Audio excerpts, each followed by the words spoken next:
नमस्कार, मैं हूँ राघवेंद्र।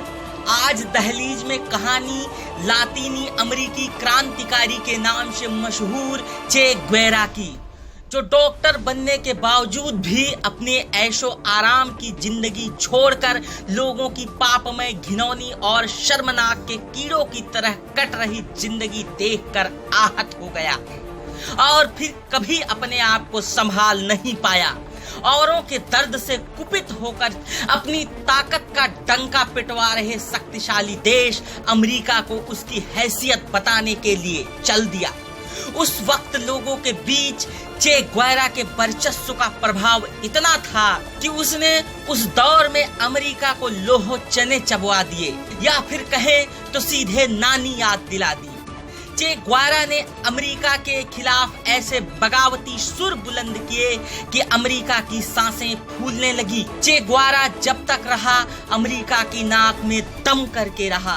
उस दौर में अगर अमेरिका का कोई सबसे बड़ा सरदर्द रहा तो क्रांतिकारी चे ग्वेरा था। अब जान लेते हैं चे ग्वेरा की निजी जिंदगी के बारे में। चे ग्वेरा का जन्म 14 जून सन 1928 को अर्जेंटीना में एक मध्यम वर्गीय परिवार में हुआ। उसने अर्जेंटीना की राजधानी ब्यूनस आयर्स के कॉलेज से डॉक्टरी की पढ़ाई पूरी की, लेकिन डॉक्टर बनने के बाद वह आराम तलब जिंदगी गुजारने की ओर कभी नहीं गया, बल्कि कांटों वाले रास्तों पर चलना स्वीकार कर अपने आसपास गरीबी, भूखमरी और लोगों का शोषण देखकर नौजवान चे ग्वेरा व्याकुल होकर जंगलों की ओर प्रस्थान कर दिया। इन सभी दुर्भावनाओं से कुपित चे का झुकाव मार्क्सवाद की तरफ चला गया। अब इस विचलित, हताश, निराश, विचारशील योद्धा को लगने लगा कि दक्षिणी अमेरिकी महाद्वीप की समस्याओं के निदान के लिए सशस्त्र आंदोलन ही एकमात्र तरीका है। फिर इंतजार किस बात का?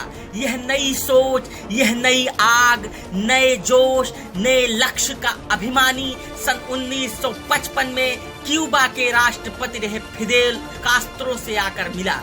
उस वक्त इसकी उम्र कुल 27 साल की रही होगी। इतनी कम उम्र में अपने जोश और जज्बे के दम पर बहुत जल्द ही सिर्फ क्रांतिकारी ही नहीं बल्कि लोगों के बीच भी चे ग्वेरा एक जाना पहचाना नाम और उभरता हुआ चेहरा बन गया। फिर क्यूबा के लोगों और क्रांति की ज्वाला फूंक रहे फिदेल कास्त्रो ने खुद इस युवा को हाथों हाथ लिया। क्रांति में अहम भूमिका निभाने के साथ साथ नए लक्ष्य का जज्बा लिए ये चे ग्वेरा मात्र 31 साल की उम्र में पहले तो क्यूबा के राष्ट्रीय बैंक का अध्यक्ष, फिर उसके बाद क्यूबा का उद्योग मंत्री बना। अब तो फिर क्या देखना, चे का सिक्का ही नहीं चला बल्कि क्यूबा समेत अन्य कई देशों में उसके नाम पर क्रांति की तूती बोलने लगी। सन 1964 में जब चे संयुक्त राष्ट्र सभा में क्यूबा की ओर से भाग लेने आए तो वहां के कई वरिष्ठ मंत्री इस 36 साल के नेता को सुनने के लिए आतुर दिखे। 50 और 60 के दशक के करीब अमेरिका की बढ़ती ताकत को चुनौती देने के लिए मात्र 37 साल की उम्र में क्यूबा के सबसे ताकतवर युवा चे ग्वेरा ने क्रांति का संदेश अमेरिका और दक्षिणी अमेरिका में फैलाने की ठान ली। इसके लिए उन्होंने कांगो में विद्रोहियों को गुरिल्ला लड़ाई का तौर तरीका सिखाया, जिसके बाद चे ग्वेरा बोलीविया में भी विद्रोहियों को प्रशिक्षण दिया। इधर अमेरिकी खुफिया एजेंट चे ग्वेरा को खोजते रहे और चे ग्वेरा अपने मंसूबों को अंजाम देता रहा। आखिरकार बोलीविया की सेना की मदद से चे को पकड़कर मार ही डाला गया। चे को 9 अक्टूबर 1967 को मारा गया। जब चे मरे तो उनकी उम्र कुल 39 साल थी। आप समझ चुके होंगे कि इस युवा क्रांतिकारी का उस समय कितना बड़ा जज्बा रहा होगा, लेकिन उसकी भड़काई हुई ज्वाला आज भी दुनिया के कई देशों और करोड़ों लोगों के दिलों में जिंदा है। आज भी ग्वेरा की तस्वीरों वाली कई टी शर्ट कई देशों में बड़े धड़ल्ले से बिकती हैं। शायद आप उनको खरीद तो लेते हैं, लेकिन उन पर छपी उस शख्स की तस्वीर को पहचान नहीं पाते। हमने तो चे गुएरा की तस्वीर छपी टी शर्टों को दिल्ली के पालिका बाजार में भी देखा है। वे आज भी धड़ल्ले से बिक रही हैं। लोग उसे खरीद कर पहन भी रहे हैं, लेकिन वो जान नहीं पा रहे कि ये शख्सियत कौन है जिसे वे अपने साथ लेकर चल रहे हैं। हमने अंग्रेजों को भी देखा है जिनके सीने पर चे गुएरा की तस्वीरों वाली टी शर्टें सजी थी। चे दिल्ली, लंदन ही नहीं बल्कि क्यूबा और दक्षिणी अमेरिकी देशों के करोड़ों लोगों के लिए आज भी किसी देवता की तरह है।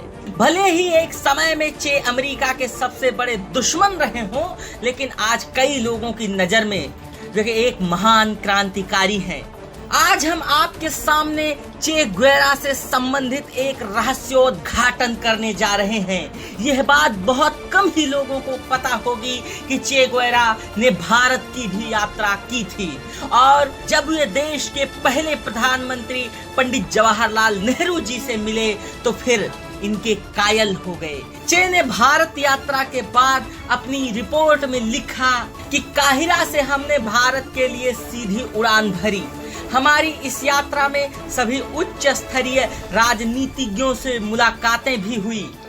नेहरू ने न सिर्फ दादा की आत्मीयता से हमारा स्वागत किया, बल्कि क्यूबा की जनता के समर्पण और उसके संघर्ष में भी अपनी रुचि दिखाई। उन्होंने आगे भी लिखा कि हमें नेहरू ने बेशकीमती मशवरे दिए और हमारे उद्देश्य की पूर्ति में बिना शर्त अपनी चिंता का इजहार किया। इसके बाद सन 1959 में यह रिपोर्ट उन्होंने राष्ट्रपति रहे फिदेल कास्त्रो को भी सौंपी थी। उस रिपोर्ट में यह भी जिक्र था कि भारत से हमें कई लाभदायक बातें सीखने को मिली। सबसे महत्वपूर्ण हमने यह जाना कि एक देश का आर्थिक विकास उसके तकनीकी विकास पर निर्भर करता है। इसके लिए वैज्ञानिक शोध संस्थानों का निर्माण बहुत जरूरी है, मुख्य रूप से दवाइयों, रसायन विज्ञान, भौतिक विज्ञान और कृषि के क्षेत्र में। इसके बाद उन्होंने अपनी विदाई का जिक्र करते हुए लिखा कि जब हम भारत से लौट रहे थे तो स्कूली बच्चों ने हमें जिस नारे के साथ विदाई दी उसका तर्जुमा कुछ इस तरह है कि क्यूबा और भारत भाई भाई। सचमुच क्यूबा और भारत भाई भाई हैं। चे गुएरा को भारत में भले ही बहुत कम लोग जानते हों या ना जानते हों, लेकिन इस लोकप्रिय नाम और व्यक्तित्व को आज भी क्यूबा के बच्चे पूजते हैं। इसके अलावा चे गुएरा क्यूबा ही नहीं बल्कि दुनिया में बुझे हुए सपनों के बीच आस जगाने वाले उस सूरज का नाम है जहां से उजाले की किरण आती है। दुनिया के कोने कोने में लोग उनका नाम जानते हैं और उनके कार्यों से प्रेरणा लेते हैं, क्योंकि आज भी मर चुकी उम्मीदों के बीच संभावनाओं के एक दिए का नाम चे गुएरा है। चे की जीवनी लिखने वाले जॉन एंडरसन ने लिखा कि चे क्यूबा और लातिनी अमेरिका ही नहीं दुनिया के कई देशों के लोगों के लिए एक प्रेरणा स्रोत हैं। उनके मुताबिक मैंने चे की तस्वीर को पाकिस्तान के ट्रकों लॉरियों के पीछे देखा है, जापान में बच्चों और युवाओं के स्नोबोर्ड पर देखा है। चे गुएरा ही थे जिन्होंने ताकतवर अमेरिका के खिलाफ एक दो नहीं बल्कि कई वियतनाम खड़ा करने का दम भरा। चे एक अनवरत ऊर्जा देने वाले सेनानी के प्रतीक पुरुष हैं जो व्यवस्था के खिलाफ युवाओं में जज्बा भरने का काम करते हैं। चे आदर्शों की लड़ाई के आजाद पुरुष भी हैं। चे का जिक्र हमने आज इसलिए किया, दहलीज में हमने चे की कहानी को इसलिए आपके सामने रखा क्योंकि चे गुएरा का जन्म 14 जून सन 1928 को हुआ था।